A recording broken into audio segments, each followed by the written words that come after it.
Hallelujah.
Okay, Stanton.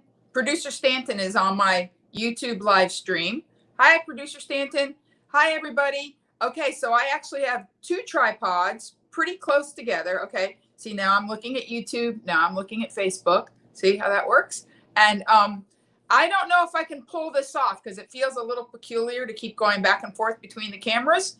However, and this always happens. The first time I was on TV on like a Fox News show to to talk about some comedy special, they kept saying, "Look at that camera," and then they like the little red light. And you're like, "Oh, that's the one," and you're so preoccupied in the studio looking at yourself that you always look in the wrong camera. So I am very much trying to integrate my 330 family into YouTube and YouTube into my 330 family because I feel like there is a lot of the same people and I see your names. However, there is some people that are not familiar with both phenomena. So let me explain what I do a little bit.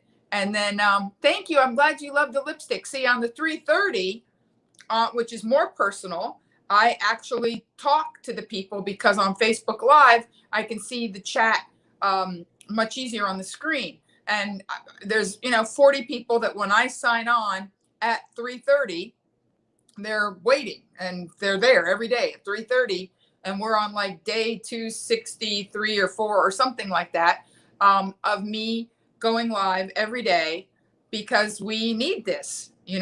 We as in I need it as much as you do. So we're together. Oh, and my Deborah's on both. Woohoo! So on the 3:30, even though thank you. I'm wearing purple velvet, which is very Prince and very wonderful. So rest in peace, Prince. So actually tonight I'll be speaking almost completely extemporaneously because when I was on the radio, I would always, they print my stories and I'd spread them out in front of me and they'd be yellow highlights on everything.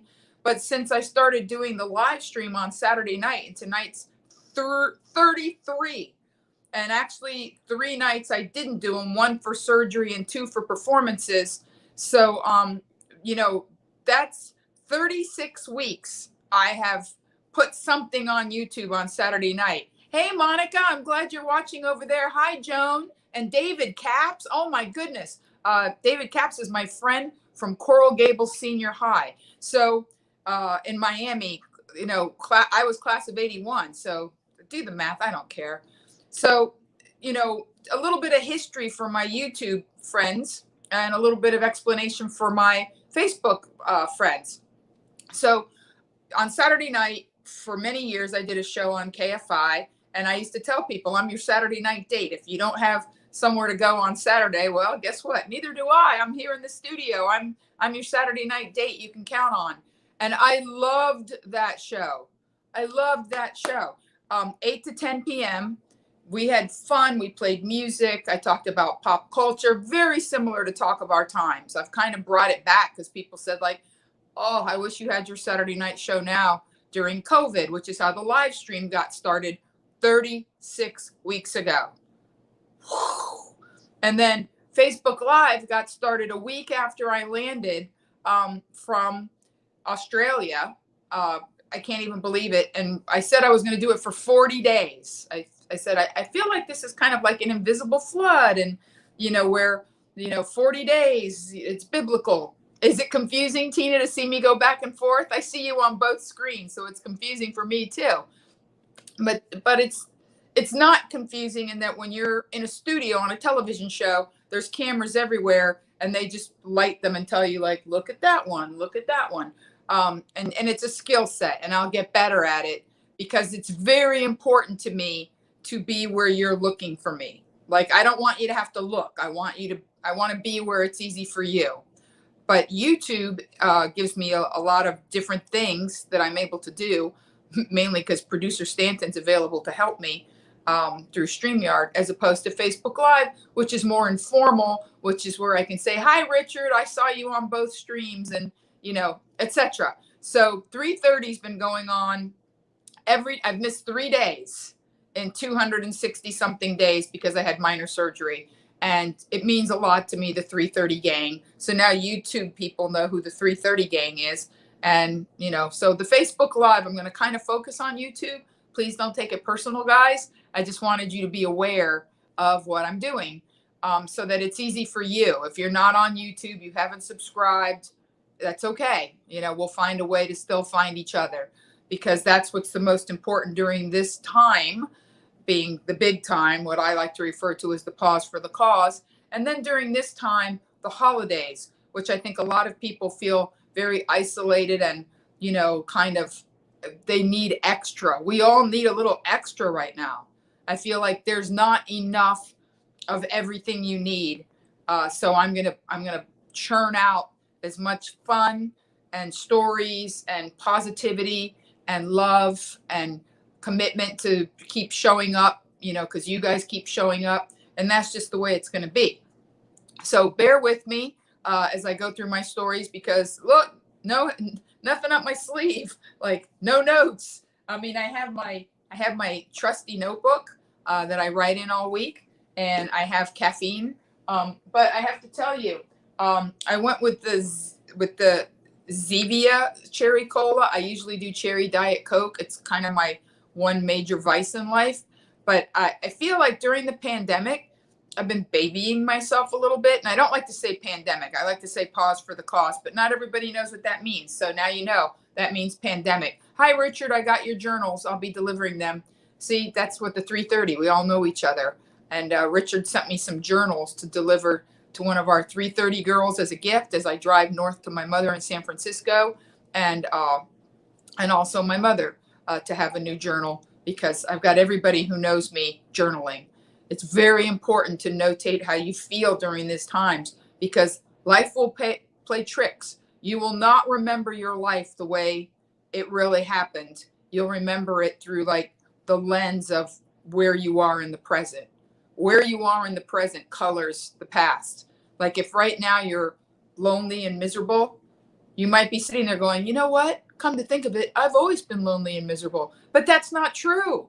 It's really not. And if you have a journal, you can go back and read like, and I remember when I fell in love with Chuck and all we did was dance slow in doorways, then you'll be like, oh, wow, I was happy.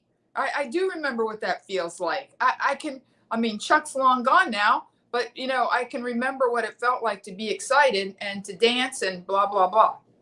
So during the pause for the cause, I feel like I've babied myself a little bit, meaning I've slid into some habits and Diet Cherry Coke was becoming a thing. I was day drinking.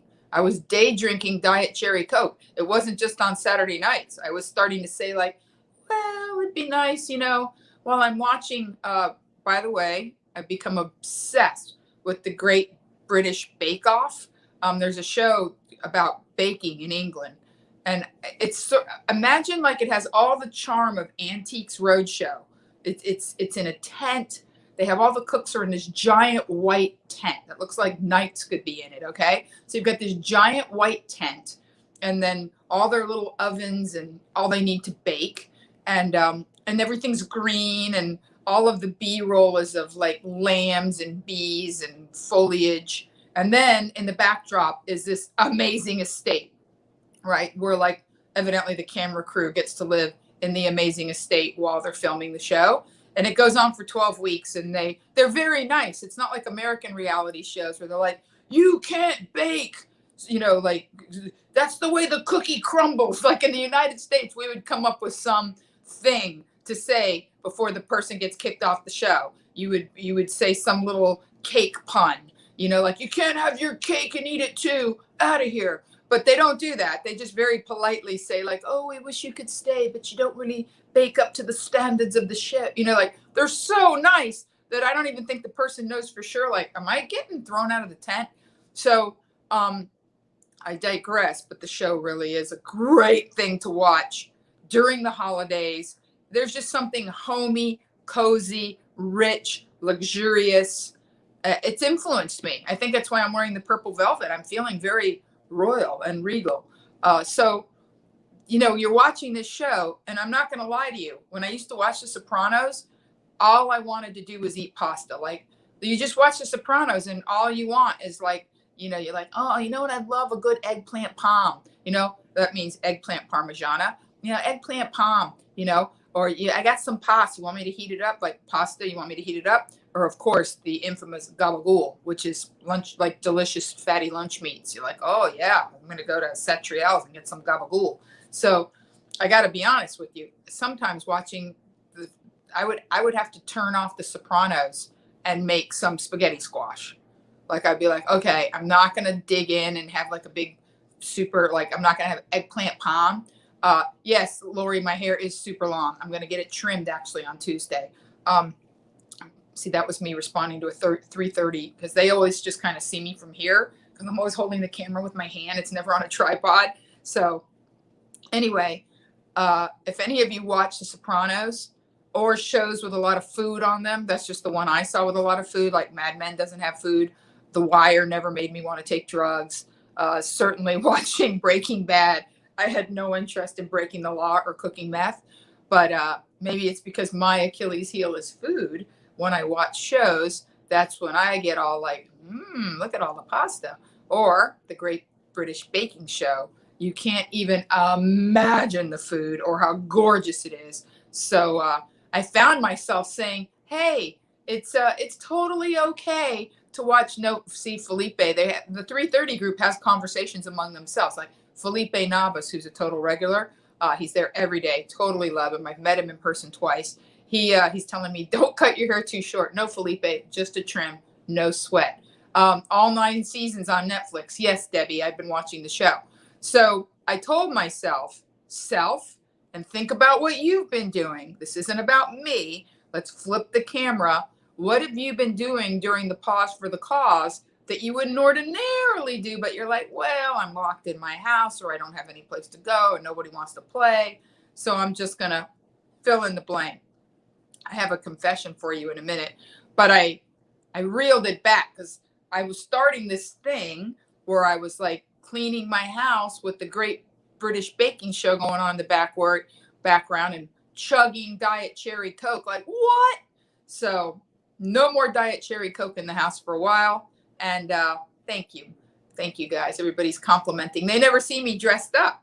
See, that's what it's like. It's like being on a date. I dress up for you, YouTube. I dress up for the live stream.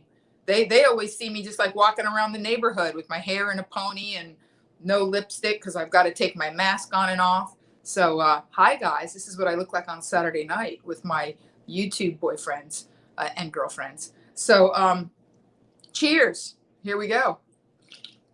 It's actually quite good. It's actually very, very good. It's not, Diet Cherry Coke, but it's good. So here we go. I want to talk about a couple of things that are like blowing my mind. I'm going to get this story all wrong because it's on my phone. but I sent producer Stanton the link, so maybe he can at least post the picture. So there is a Facebook group, and I believe that it's called Carrot the Magical Deer. And Carrot is a deer, like a doe, a deer. He's a deer, not like a sweet old man named Carrot. He's like that. And the reason he got the name Carrot is because there are these lovely people who, over the years, have not really, fed deer, because there were a bunch of articles attached to the Fox News feed saying you shouldn't feed wild animals, not a good idea. But these people have been feeding the deer in a very particular fashion. They don't get close to them. They don't make them pets. They gave them vegetable names because they felt it's logical to name them a vegetable name, so you don't get too attached to something called Carrot. There it is, Carrot the Magic Deer. Thank you. Producer Stanton has it posted, but you guys on Facebook can just Google it. He's got a Facebook page. So the picture's quite graphic, and he's got an arrow through his head. Now, in Canada, they call it a bolt, and he has a bolt through his head, and he's alive. It didn't kill him.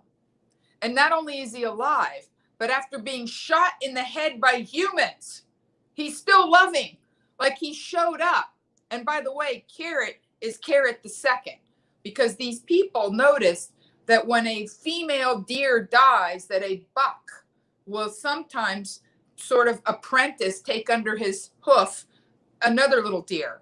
So there was an original Carrot. This is Carrot the Second, who was taken under the hoof of another Carrot. So, I mean, these people follow and care about these animals in a distant, appropriate way. So Carrot shows up at their house with an arrow through his head, as they call it in the Canadian press, a bolt. And he's not dead. And he's surviving, like his flesh has somehow frozen and healed around it. And many things have happened. And the woman, it's a couple, the woman has started the Facebook page and updated people on the fact that they are trying to figure out how to help Carrot. And they've got this whole forum going saying, well, cutting the arrow, is, you can't push it through, and they're afraid to cut it, and infection. And so I was following the story closely, and by the way, in tears, because the woman is actually a pretty good writer, and she was writing about how no matter what, he just loves. Like, he just comes for help with he's big. I mean, how many times have you heard the expression doe eyes? He shows up. Well, evidently the latest update, which I read this morning, is that like the wild game preserve showed up and anesthetized him and tagged him so that he can't be killed by hunters, because his meat wouldn't be good anyway, because he's got a lot of chemicals and poison in him. They weren't able to break off the arrow because it's a carbon fiber arrow. So they had to put him to sleep. And they say that when not dead asleep, not put him down, they caught him and they anesthetized him, and and keep in mind, I'm being nice. I'm giving you the Reader's Digest, because the way this woman writes, when they first tried to capture him and help him, he reacted so poorly to the capture that they thought he was dead. He literally passed out and was out for hours, and her husband were sure he was dead. And she had to lead her husband back to the house. She's like, I can't even, he can't even, So she led the husband back to the house in tears, and she went back and waited. And sure enough, Carrot got up, and he was dizzy, and, they were afraid. And he went off in the woods in pain and disorient. And she was like, all right, he's gone. He's dead. We're never going to see him again. And when he came back, they were able to tell the Fish and Game he survived it, and he's back. And I think at that point, even a piece of the arrow was broken, and they're not even sure how that happened. Anyway, they were able to break part of it very close to his scalp. And they say that when his horns shift as he gets older, because he's quite young, that they're hopeful that the rest will just slide out, and that he'll survive, and that he'll live. And, this whole story, and I've spent a lot of time on it, but the woman's writing, she's actually superb, and it breaks your heart to read about him, because the joy that this deer has brought this community, and the fact that everything that they've posted about him is now going viral, because again, how many of us got insulted and didn't get over it? How many of us have had our feelings hurt and didn't trust again?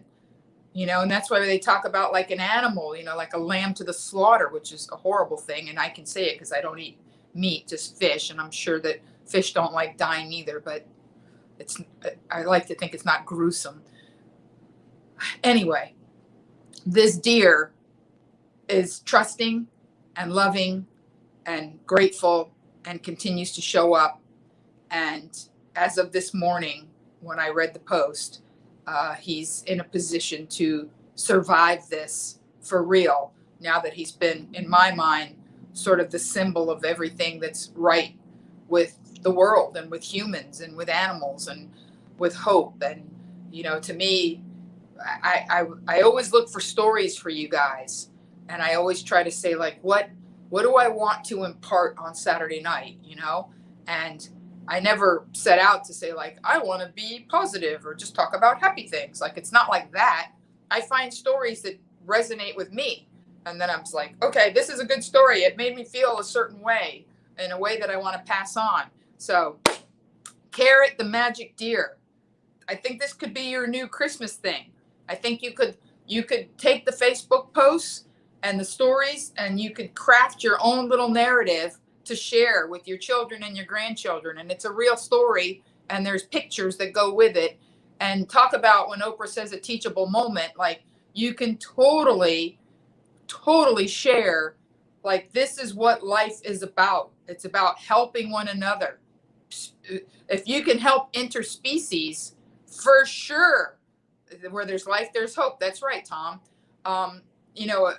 If you can see something happen between a wild animal and a regular pair of, a housewife and her husband, imagine what applied, focused hope, trust, concern could do, like, on a big scale. And I think that's why this story resonated so strongly with me. And I think that's why Carrot is becoming a big story. Thank you very much. See, you guys don't know that on YouTube, I have a guy named Lucky Bastard. And I can say that because it's Saturday night. Thank you, Lucky Bastard. So I wanted to talk about that. And then I also wanted to talk about I always send producer Stanton things. And I sent him this story about this special star that is in the night sky for the first time in, wait for it, 800 years. Like, it's like biblical, because before that, 800 years is more than a third of the way back to Jesus. You know what I mean? Like, it's almost half. Well, that would be the year 2400. So it's actually, like, pretty close, like, not quite halfway back to Jesus, but so there's the story. The Christmas star will light the December sky for the first time in 800 years. There's a whole lot of reasons why the star is appearing. It's just the way, and even I'm not a big, like, astrology person, but there's another thing going on in astrology.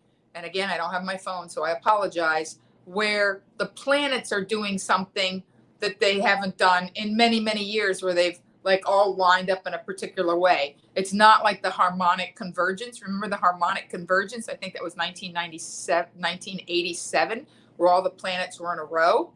And that was a big thing. This is a star thing where they're flipping a pattern, and they do that very, very rarely. So there it is. He's showing, producer Stanton's scrolling the story, which I'm not going to squint and read on your time. But think about all the things that are coming together now in our world. We haven't had a pandemic in 100 years. And this star is 800 years. And according to producer Stanton, the price of Tesla stock went way up. Like, that's important. And and and and I think about how nothing is random. I guess I've been thinking about that a lot this week, which is what I wanted to share with all of you. The star peaks on 12/21. Thank you, Debbie. I that's I and 12/21 is the shortest day of the year. There's a wonderful poem um, by Frost that talks about "and miles to go before I sleep," and in that poem he talks about the shortest day of the year, so it's very easy to know what day of the year that is. And also winter begins on 12/20. A lot of people think we're already in winter. Technically, it feels like winter, but September 23rd is the autumnal equinox, and March 20th is the vernal equinox, equally apart. And then March 20th, spring starts. So we've had a spring in COVID. The Rona stole my Easter bunny. Then summer, which starts in June, technically. And then fall, September 23rd. And now we're going into winter. We're going to probably have almost a full year of our lives being extremely peculiar and radically different. And to me,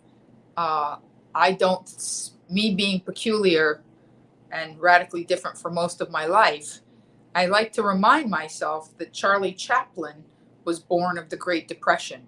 Oh, look at all the images produced. See, sorry, Facebook crew, produce the YouTube live stream. Please, if you haven't subscribed, come over to my YouTube page. We can share. But on YouTube, producer Stanton, he just adds all the graphics and good stuff. So anyway, I was talking about how Charlie Chaplin, entertainment became huge during the Depression. That's when you had the Busby Berkeley films, the big, and Charlie Chaplin, and the Horatio Alger stories, which are always, the making it rich. And, people's imagination, when you're pressed, when you're pushed up against the wall, is a lot of times what releases imagination and creativity on another level. And I love the pictures. Producer Stanton's posting beautiful pictures of the star, and including the obvious wise men. I believe now, you can just give me a thumbs up, Producer Stanton. I believe that this is the same star that they're saying led if you believe in that, which I think I do, which led the three wise men to find, the nativity, the Christ child. Yep, thumbs up from Producer Stanton. He went to Bible. I think he can let me share this with you guys. One of the things Producer Stanton and I share is that we're both very, we're faith-based people in different ways. He's more organized, I'm more disorganized, but it's something that we share. And you always see beautiful Christmas cards with the wise men with their turbans and the star, and it's really a beautiful image. So now's your chance. You won't even have to Photoshop it. You can get ready now to go out and take your super cool picture on the 21st. So we've covered Carrot the deer. See how I did that? We've covered the North Star. We've covered who 330 is and who YouTube Live is, and this is very exciting to me. Another thing I wanted to talk about, which I talked about with the 330 crew, but I just touched on it today and a little bit yesterday, was the senses, the sensory part of the holidays. And I believe that because of the times we're in right now, that we have to very much focus on what feels, smells, tastes like this time of year to raise your spirits. I actually bought vanilla extract. Now, I think that was because I was under the influence of the Great British Bake Off show, because it's not cheap. It was like $13 at Whole Foods. But as soon as I opened the little jar and smelled it, it was worth every penny. It was Christmas cookies. It was snickerdoodles. It was like, oh yeah, that's what's going on. For those of you who used to watch the Beverly Hillbillies in your childhood, and who among us didn't, I remember that was Granny's perfume. Whenever she would talk about courting and sparking, she would say, yeah, I'm wearing pure vanilla extract. I know I just aged myself, but earlier in this broadcast, I already told you I graduated class of 81. So whatever. So today I stick cloves and oranges. Yeah, you go. Yes, cloves. I have actual frankincense and myrrh incense because it smells like church. Um, I don't go to church. I'm not going to claim it's because of COVID. I used to go as a kid. I went to church, and then I went even as a young adult. Most Catholics, even the most fallen away, go on Easter Sunday and midnight mass. It's a big deal. When I was a little kid, it was a big deal to get to stay up late and go to church and do midnight mass. That was like, woo, yeah, Tina, quit putting Class of 81 up on Facebook Live. So, you know, I have incense and candles that smell like Christmas, that smell like this time of year, that smell like church. And I wanted to share that with you guys because I think that sometimes if you prompt a memory, I'm reminding you to prompt your own memory. See how that works? If you prompt a memory, maybe there's a product that's very inexpensive that you can buy. Maybe it's a particular type of you know, fruit cake. I don't know why anybody would buy fruit cake on purpose, but if you know, maybe it's a type of cookie or fruit cake or beverage that you can. Eggnog. I bought silk nog. I bought a non-dairy eggnog. Not because I wouldn't drink the dairy, because I eat cheese and drink dairy, but because it has a lot less calories and it packs a lot of flavor punch still. Oh, by the way, before we get too far down the road, I now have a confession to make. I started planning New Year's Eve last week, and I got some very good news that I was going to be able to do this New Year's Eve show, which we're going to talk about. And I'm going to figure out how to get everybody involved, you know, because it's a Zoom show. But I'm thinking that, you know, we'll figure out ways to make it easy for everyone.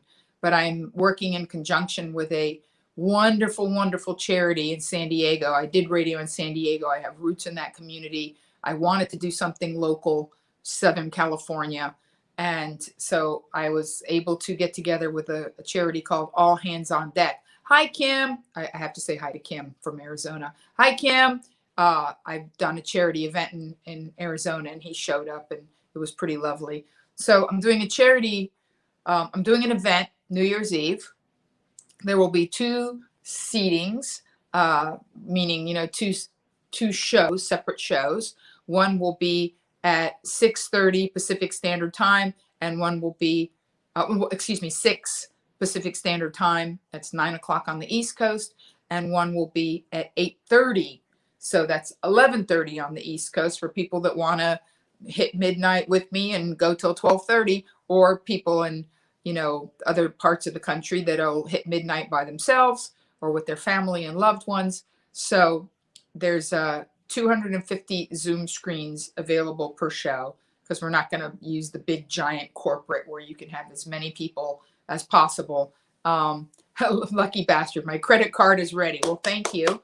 It's not going to be terribly expensive because we want people to join us. So it's a suggested price. You know, the contribution starts at, you know, I think $49.95, $50, which is what you would pay to go in a comedy club on New Year's Eve. That's why I picked it. You know, the prices for a regular comedy club are a little higher. And when I did New Year's Eve at Hermosa a couple of years ago, that's the club seats 250 and they charge $50. And that seems to be, you know, standard operating procedure for New Year's Eve, except this money's going to go to a charity, which is All Hands on Deck in San Diego, that helps underprivileged kids and is going to fund to send them to camp in the summer of 2021, and to potentially eventually either sublet or build a camp for these kids, because it's important that they get to be involved in sports and anything that builds their, you know, self-esteem and skill sets, et cetera, et cetera. So thank you for letting me know that your credit card is ready. I appreciate that. And if you were setting up the Zoom links, what happens is that you'll go to an eBrite link, and it'll generate a receipt and send you a link, and that'll be set up on my website. And I would love for you guys to contact me through that. That's the quickest way. I love that I get beautiful messages on both places, private messages on both Facebook and YouTube. And YouTube are visible because there are comments underneath that whatever you watched, which is nice. But if you want to contact me personally and know that I got it and read it, go to my website. It says contact me.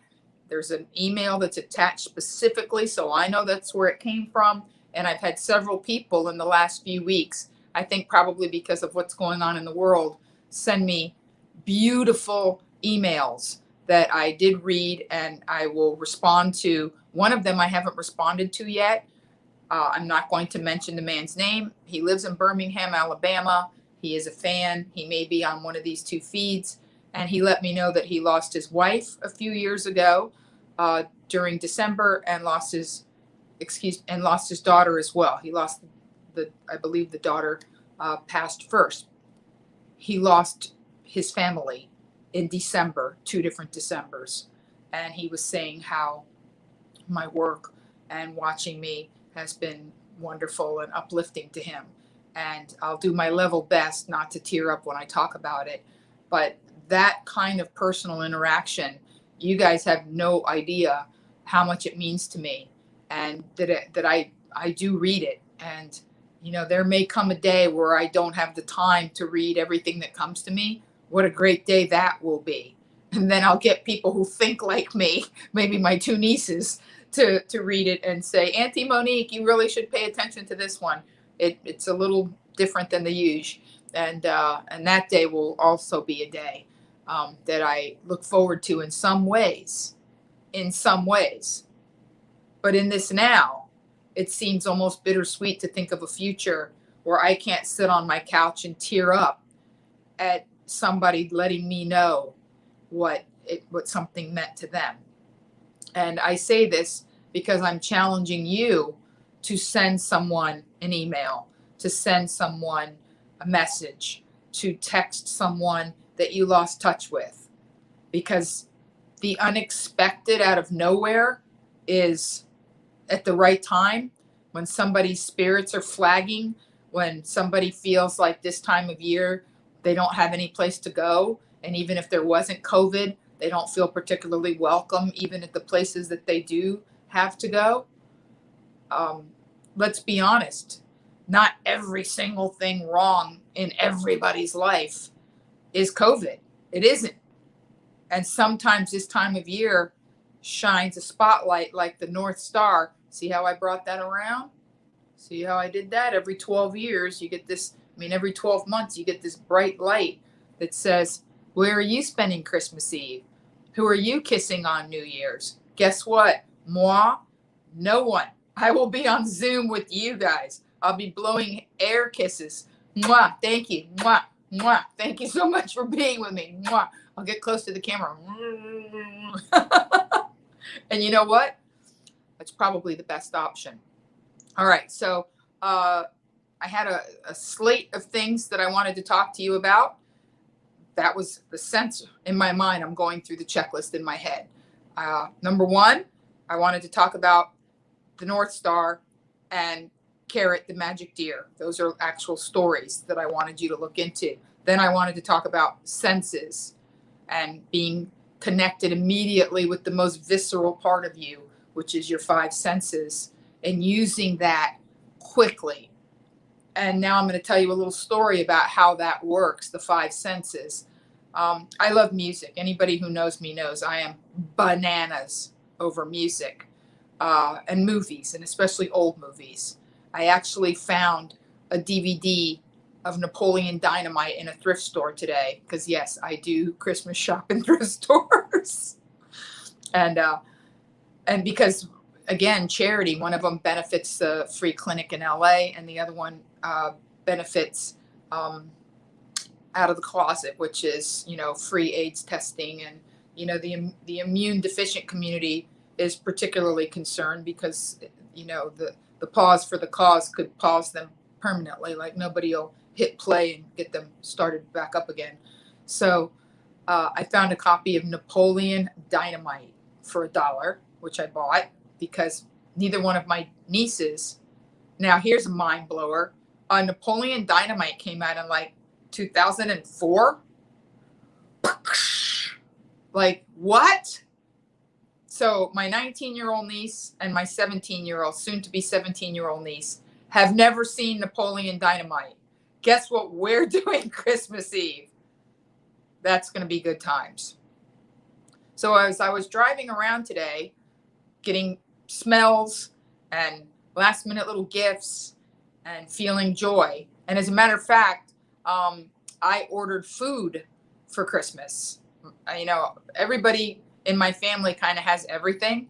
And rather than spend a bunch of money on stuff that isn't going to be used, and I'm asking you guys this, and post it in the messages. And if I can't read it now, I'll read it later. One thing I love about, just so you wonderful YouTube people know, one thing I love about going live on Facebook at another time besides 3:30, I'm seeing new faces of fans that oh my goodness. See, I never knew that Joni likes fruitcake.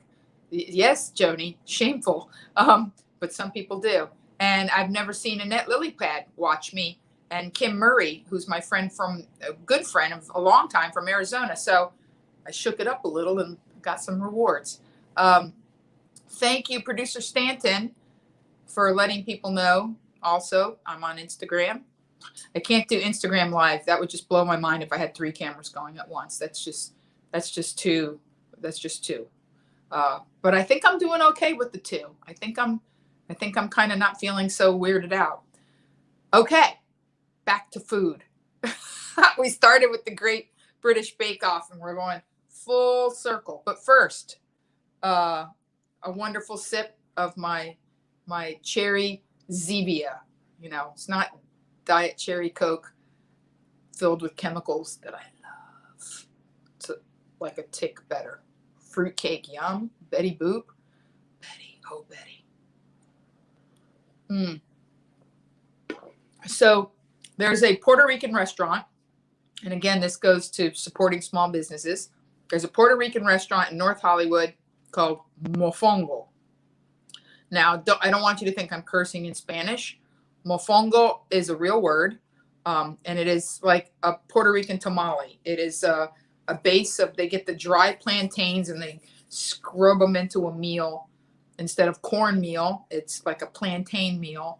And then they cook it with delicious things in the mofongo base. You can have pork mofongo, chicken, seafood, shrimp mofongo. So you have mofongo, and then you have a flat tied in a palm leaf made with the same meal, and that's called pasteles. And pasteles are very much like a tamale consistency, and they're delicious, and they're extremely time consuming.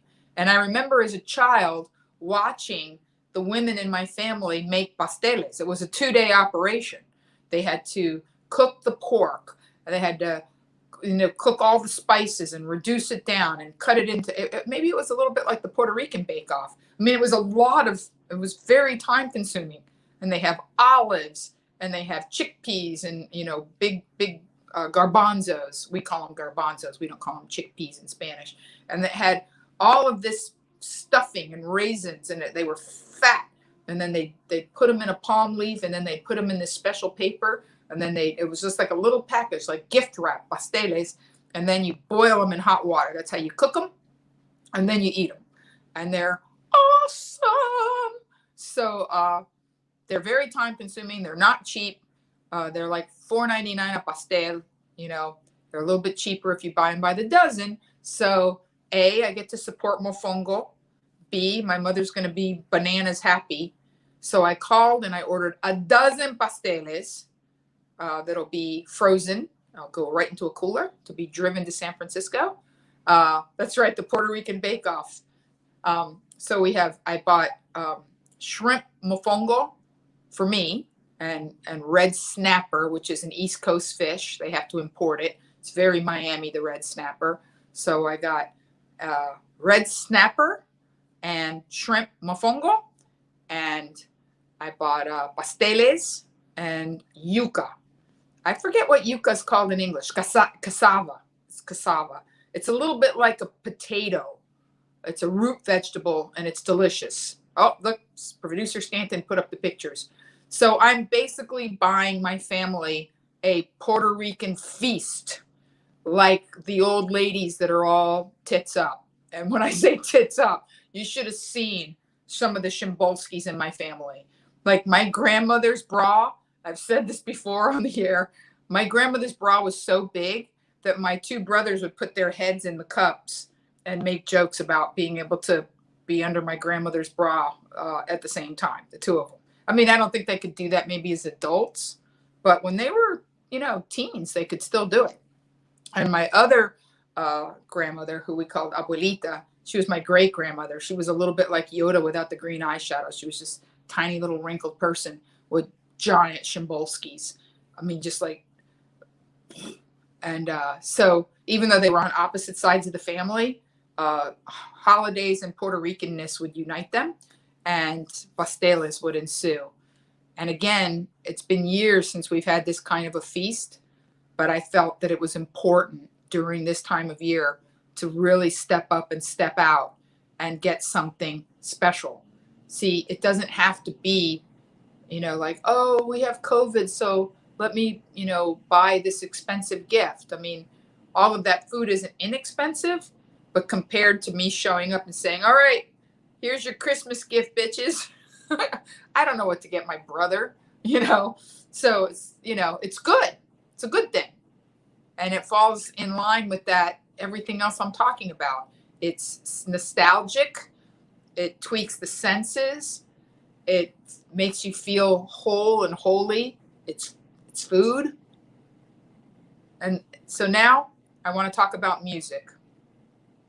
When I was running around, and this part I might cry, which is why I was waiting towards the end of the show. And just so you know, producer Stanton, since we're getting towards the end of the show, I need that clip that I discussed with you, because I want to talk about that and all that means.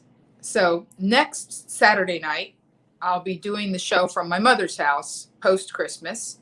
And I think even if I don't figure out how to do 3:30 in YouTube during the week, because this week was the first time that I did YouTube live at 3:30 and focused on the 3:30 group, but let YouTube kind of say like, hey, this is what I do every day at 3:30. I did a little simulcast there, and it's posted on the page. You guys can watch it and see how it went. Hi, Angie. See, I never see Angie York at 3:30, but I'm seeing her now, and it's so lovely to see her. So today, while I was driving around between, thinking about you guys and thinking about the letters that I get and the letter that I got at MoniqueMarvez.com, please go there. And even if you want just to inquire about New Year's Eve or the charity or whatever, MoniqueMarvez.com, contact me. I read them. They don't go to an assistant. I read them. I read everything. And I do my level best to respond to everything on all of my platforms right now, because you guys, we need each other during this time. I bet you guys wonder, like, how does she talk so much without breathing? I'm going to breathe now and take a sip.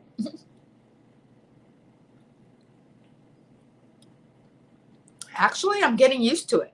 I kind of like it.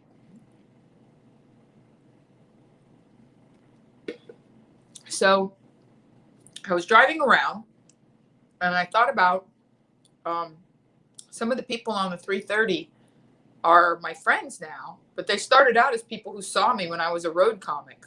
Like I have a guy named Dave Mack, who I met in 1992 at a strip club on the 192 in Florida. It's actually in Melbourne, so it's not terribly far from another friend I haven't met yet, Hector. He lives in Ocala.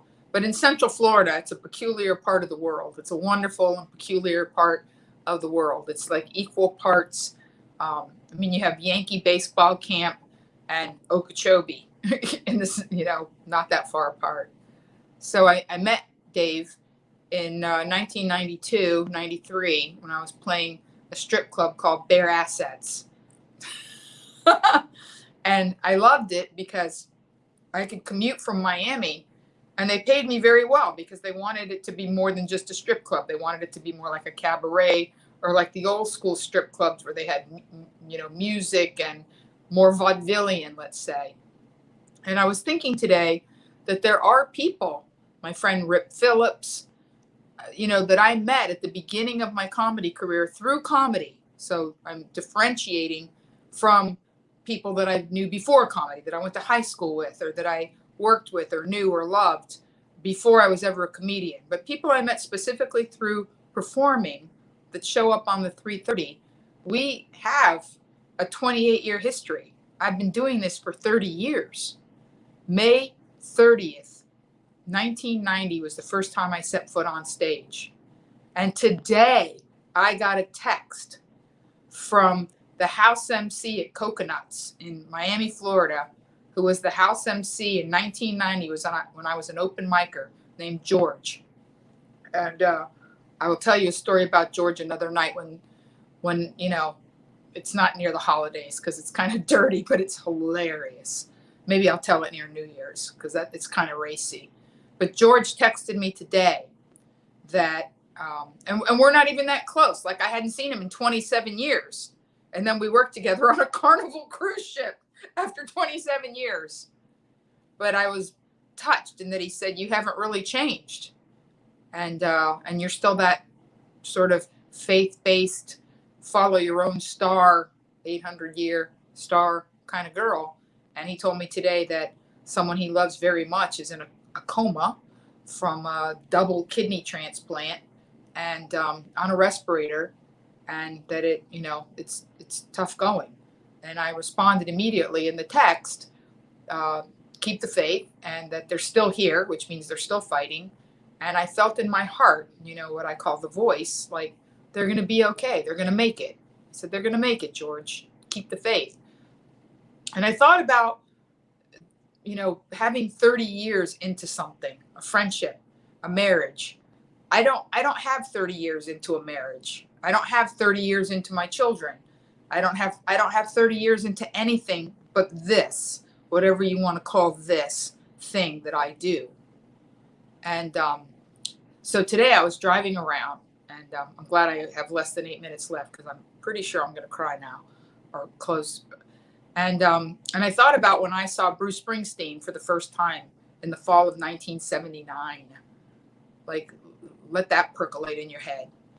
Like, I saw him on the River Tour, and I was already bananas. You know, I already had Darkness on the Edge of Town, The Wild, the Innocent, and the E Street Shuffle. You know, the old stuff, Greetings from Asbury Park. Like, I love Bruce Springsteen. And people say, like, oh, I love Bruce Springsteen. I said, I got you beat. And they always go, you don't have me beat. In fact, right now, there's 23 people on my live. I'm taking that as a sign.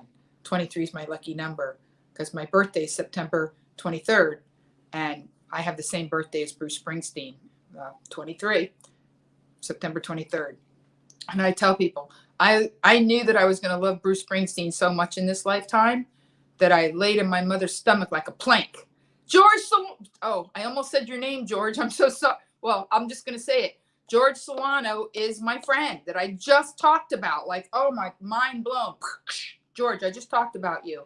And I told them that you have someone you love that's fighting very hard, but they're still here. So there you have it, guys. George is on my Facebook live stream. Just popped up. Have seen him one time in 27 years. But that was all it took for us. You know, like, that's all you need when you love somebody. So if any of you can just take a moment and send George prayers, love, strength, commitment, you know, double down in your faith. Well, now I know that I'm going to continue with the story, and I'm definitely going to cry. And thank you for somebody on my YouTube live stream, because I'm simulcasting right now, George, is sending you prayers. So I thought about 30 years, and there he is. George knew me when I was an open micer, that this is all I've got. I don't have children. I don't have, you know, I'm not going to get a gold watch from my corporation. This is all I've contributed to for 30 years, is whatever you want to call this, being an entertainer. So I'm not even really a stand-up now. I haven't stood up in a while, and I'm sitting.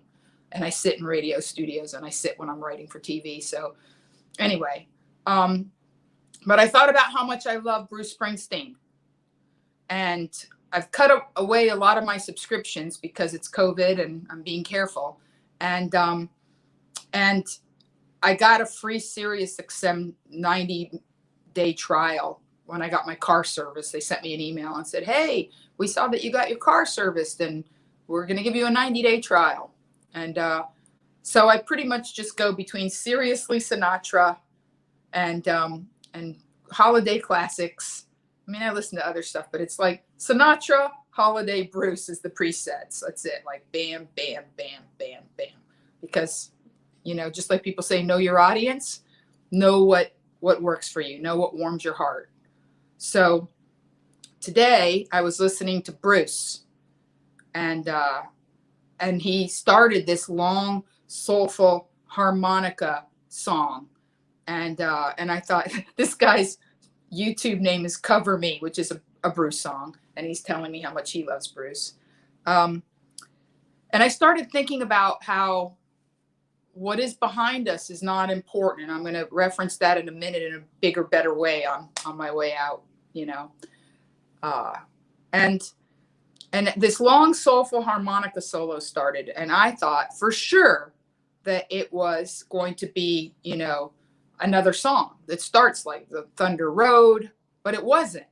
He did a very pared down, slow version of a song that's usually upbeat called, you know, Promised Land. You know, I believe in the Promised Land.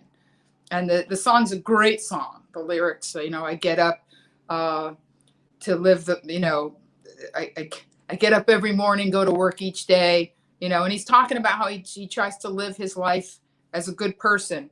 But your eyes grow blind and your blood runs cold. Sometimes you feel so weak, you just want to explode. And he's, you know, when you're having a bad time, those are the lyrics.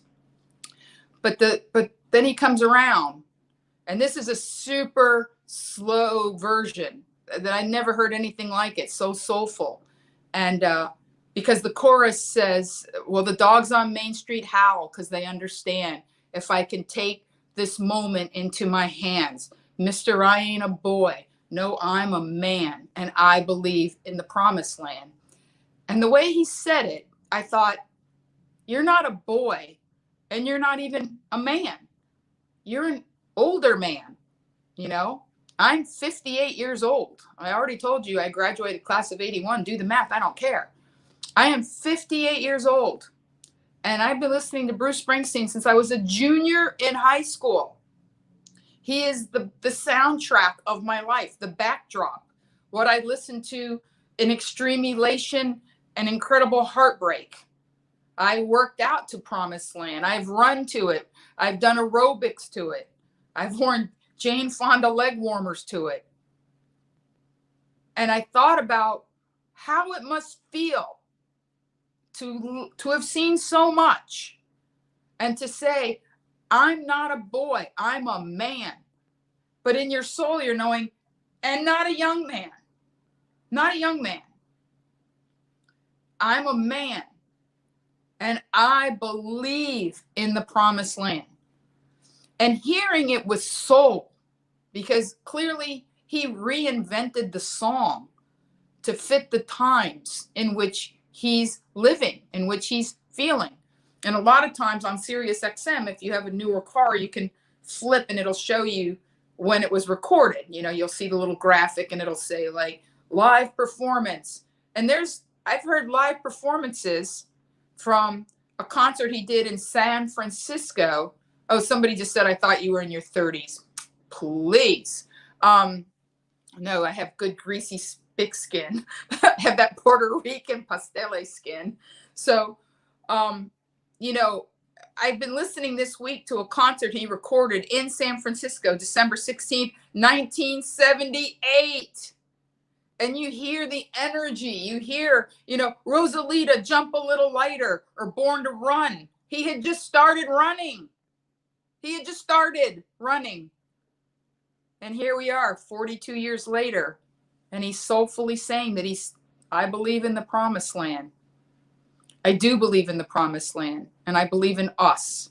And more importantly, to quote Raul Julia in one of my favorite movies, The Gumball Rally, when he's giving the first rule of Italian driving, because it's time, guys, to look ahead to 2021. Let's enjoy our Christmas and let's stick the landing on this year. And let's head into next year. And hopefully producer Stanton will give me a thumbs up. He's ready to rock and roll, because I'm going to give you my usual sign off, which is love hard, forgive harder, and get as happy as you can, as fast as you can. And he's going to take us out and stick the landing. And if not, I'll just keep talking until he's got it all queued up. He'll let me know. And now, my friend, the first rule of Italian driving. What's behind me is not important. The people don't sing and dance anymore. They need to see who you really are.